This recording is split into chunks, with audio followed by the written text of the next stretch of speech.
Assalamualaikum warahmatullahi wabarakatuh. Yang terhormat kepada Ibu Dr. Titin Sunaryati, SPDI MPD. Kami di sini sebagai kelompok 6 yang beranggotakan Sri Nawati Dewi dan Putri Pathia Salsabila.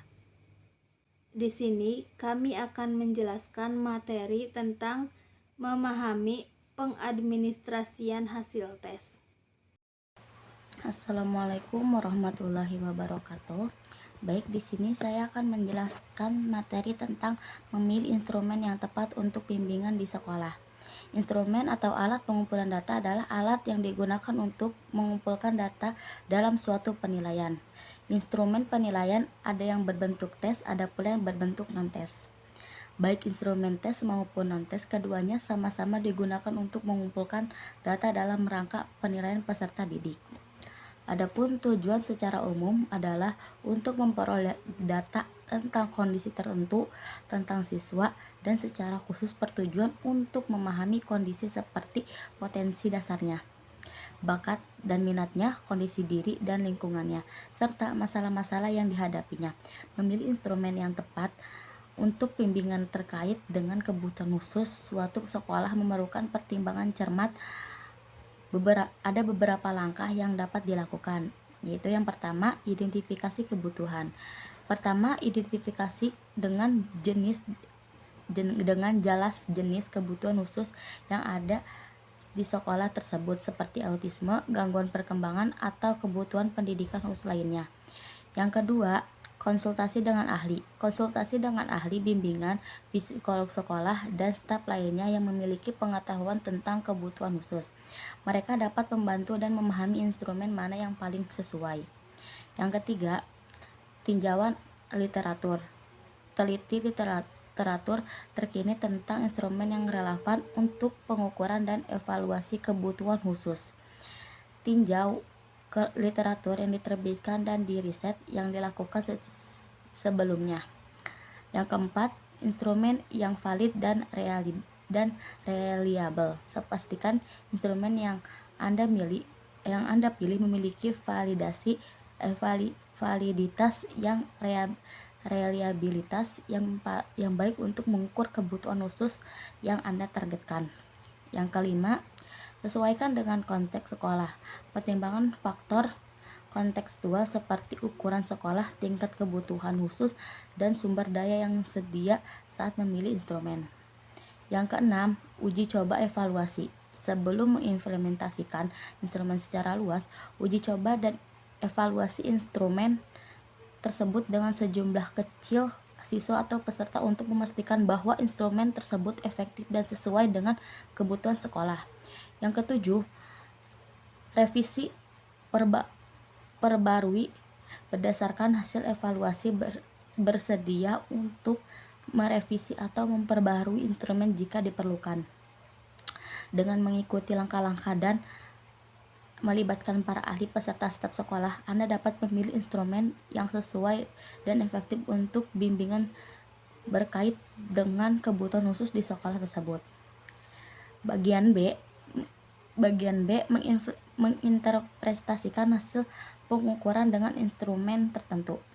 Instrumen hasil pengukuran dengan instrumen tertentu adalah proses menganalisis data yang diperoleh dari alat atau instrumen pengukuran untuk mendapatkan pemahaman tentang fenomena yang diukur. Berikut adalah langkah-langkah umum dalam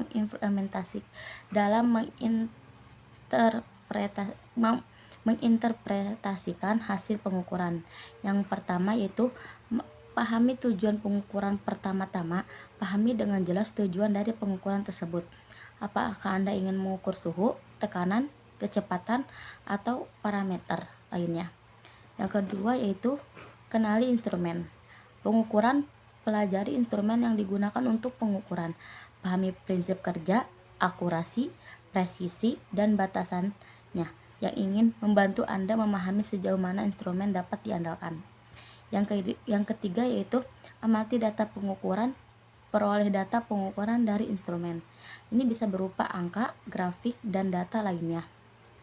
Yang keempat yaitu analisis data. Lakukan analisis statistik jika diperlukan. Hitung rata-rata, deviasi standar, dan metrik statistik lainnya untuk memahami pola dan variasi data. Yang kelima yaitu bandingkan dengan standar dan atau acuan jika memungkinkan. Bandingkan hasil pengukuran dengan standar atau acuannya relevan. Ini dapat membantu Anda menentukan apakah hasil pengukuran berada dalam atas yang diterima. Yang keenam itu perhatikan ketidakpastian pengukuran. Selalu pertimbangkan ketidakpastian pengukuran. Instrumen memiliki ketidakpastian yang perlu dipertimbangkan dalam interpretasi hasil pengukuran. Yang ketujuh, buat kesimpulan berdasarkan analisis data. Buatlah kesimpulan tentang apa yang diukur. Apakah hasil pengukuran sesuai dengan ekspektasi atau ada ketidaksesuaian yang perlu dijelaskan. Yang kedelapan yaitu pertimbangan faktor lingkungan. Perhatikan faktor-faktor lingkungan yang mungkin mempengaruhi hasil pengukuran seperti suhu, kelembaban, atau tekanan atmosfer. 9 yaitu hasil laporan. Sajikan hasil pengukuran dengan jelas dalam laporan atau format yang sesuai. Ini dapat melibatkan tabel, grafik, dan penjelasan yang memadai. Yang ke-10 yaitu interpretasi praktis terakhir. Berikan interpretasi praktis dari hasil pengukuran, bagaimana hasil tersebut dapat digunakan untuk interpretasi dalam konteks aplikasi tertentu. Penting untuk diingat bahwa interpretasi hasil pengukuran dapat berbeda tergantung pada jenis instrumen dan parameter yang diukur. Secara pastikan untuk mengikuti pedoman dan standar yang berlaku dalam disiplin ilmu Anda untuk memastikan terprestasi dan akurat dan bermakna. Sekian pemaparan materi dari saya. Selanjutnya, saya akan menjelaskan tentang membuat format interpretasi hasil tes. Dalam membuat interpretasi hasil tes sangat bervariasi, tergantung pada jenis tes yang dilakukan dan sesuai dengan tujuannya. Berikut adalah contoh format umum untuk menginterpretasikan hasil tes. Nah, di bagian awal itu terdapat tujuan pemeriksaan, waktu dan tempat pemeriksaan, dan nama pemeriksa. Pada contoh interpretasi hasil tes, tujuan pemeriksaannya yaitu untuk mengetahui bakat subjek. Waktu pemeriksaannya 25 Maret 2017. Tempat pemeriksaannya lab psikologi. Tempat pemeriksaan. Nama pemeriksanya Rezi Adam Haj. Nah, di bagian 1 itu terdapat identitas subjek yang berisikan nama. Untuk nama diisi hanya inisialnya saja, tidak dengan nama lengkap. Kemudian jenis kelamin, tempat tanggal lahir, alamatnya juga diisi hanya wilayah besarnya saja. Contohnya seperti Jakarta, Bekasi, tidak ditulis dengan alamat lengkapnya. Kemudian pendidikan dan cita-cita subjek. Pada bagian yang kedua, ada analisis hasil tes yang berisikan yang pertama ada comprehension atau pemahaman. Subjek mendapatkan skor sebanyak 7, predikat kurang. Dengan deskripsi, subjek memiliki kecerdasan sosial yang kurang, seperti dalam sikap terhadap situasi sosial, dalam kehidupan praktis sehari-hari, termasuk ke dalam penilaian terhadap norma sosial, penilaian baik buruk, kemampuan memilih perbedaan yang mana yang terpuji dan yang mana yang tercela, sopan santun, etika, dan tata krama. Yang kedua ada information atau pengetahuan. Subjek mendapatkan skor sebanyak 23 dengan predikat baik. dengan deskripsi pengetahuan umum dan kewaspadaan subjek baik terhadap stimulus dari dunia luar, tanggap dan responsif terhadap kejadian yang ada di sekitar. Yang ketiga, ada analogi verbal atau kemampuan berpikir. Subjek mendapatkan skor 38, predikat sangat baik, dengan deskripsi kemampuan berpikir verbal sangat baik seperti membedakan dan menyimpulkan. Yang keempat, pernyataan-pernyataan mendapat skor sebanyak 16, predikat baik, dengan deskripsi subjek baik dalam cara berpikir logis atau rasional dan baik dalam menarik kesimpulan. Yang kelima, ada aritmatik.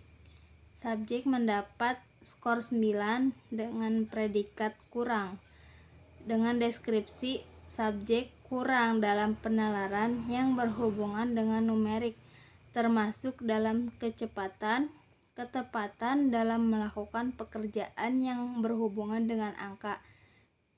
Kemudian yang keenam, ada deret angka. Mendapatkan skor 14, predikat cukup, dengan deskripsi subjek cukup dalam hal logika berpikir yang berhubungan dengan angka.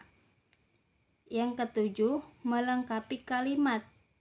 Subjek mendapatkan skor 9, predikat cukup, dengan deskripsi subjek cukup dalam hal berpikir analogi, berpikir secara deduktif-induktif, dan membandingkan, membedakan hal-hal yang bersifat verbal. Yang kedelapan, mencari ketidaksamaan.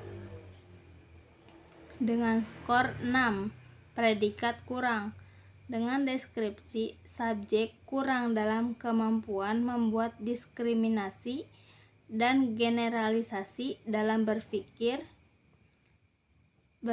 deduktif dan induktif. Yang kesembilan, menyusun potongan gambar.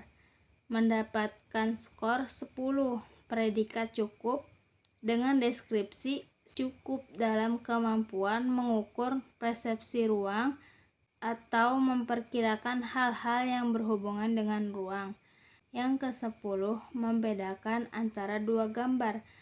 Mendapatkan skor 54 sampai 56, predikat baik, dengan deskripsi subjek baik dalam hal mengukur ketepatan persepsi, daya tangkap stimulus, ketajaman dalam stimulus, dan daya ingat. Pada bagian yang ketiga, yaitu narasi. Nah, di dalam bagian narasi itu berisikan tentang kesimpulan dari deskripsi yang ada di bagian kedua. Kemudian bagian yang keempat, yaitu interpretasi. Yang dimaksud dengan interpretasi adalah bentuk penafsiran atau pandangan oleh seorang juru bahasa untuk menerjemahkan sesuatu, atau dapat disebut juga sebagai penafsiran untuk meningkatkan pemahaman seseorang. Kemudian di bagian yang kelima, ada kesimpulan dan saran. Pada contoh interpretasi hasil tes, dapat ditarik kesimpulan bahwa subjek memiliki kemampuan yang sangat baik dalam hal bahasa, seperti berpikir analogi dan membedakan hal yang bersifat verbal, sehingga subjek cocok dalam memilih jurusan kuliah psikologi, yang dimana lebih banyak menggunakan bahasa daripada hitung-hitungan ataupun angka. Subjek juga memiliki cita-cita sebagai psikolog, di mana sesuai dengan jurusan perkuliahan yang diambil. Jadi, subjek sudah tepat dalam memilih jurusan. Nah, pada pembuatan laporan interpretasi hasil tes, pastikan bahwa format interpretasi hasil tes itu sesuai dengan jenis tes, norma, dan tujuan spesifik dari tes tersebut. Selain itu, pastikan juga bahwa bahwa kita itu mengikuti pedoman etika dan privasi yang berlaku dalam mengkomunikasikan hasil tes kepada individu yang diuji. Baik, kesimpulan dari materi yang telah kita sampaikan yaitu memilih instrumen yang tepat untuk bimbingan berkaitan dengan berkebutuhan khusus suatu sekolah memerlukan pertimbangan yang cermat. Beberapa langkah yang tepat dilakukan yaitu ada identifikasi kebutuhan sekolah, konsultasi dengan ahlinya, teliti literatur, pilih instrumen yang valid dan reliable, sesuaikan dengan konteks sekolah, uji coba dan evaluasi, revisi dan perbarui. Interpretasi hasil pengukuran dengan instrumen tertentu adalah proses menganalisis data yang diperoleh dari alat atau instrumen pengukuran untuk mendapatkan pemahaman tentang fenomena yang diukur. Sekian dari kelompok 6. Kurang lebihnya mohon dimaafkan. Wabillahi taufiq wal hidayah. Wassalamualaikum warahmatullahi wabarakatuh.